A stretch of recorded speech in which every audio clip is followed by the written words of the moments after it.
Do you hear this squeaking sound?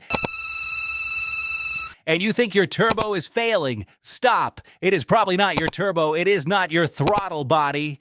Most of the time, it is the PCV valve. Inside the PCV valve, there's a small rubber membrane. When that membrane tears, the engine creates too much vacuum. That vacuum causes this squeaking noise. Here's a simple test. Start the engine slowly, open the oil cap. If the sound disappears immediately, the PCV valve is bad. You can also pull out the dipstick slightly. If the noise stops, that confirms it. The good news, it is a cheap part. You can replace it at home. Before you panic about a turbo replacement, check this first. Subscribe for more simple car fixes and share this with your friends so they do not panic over a small problem.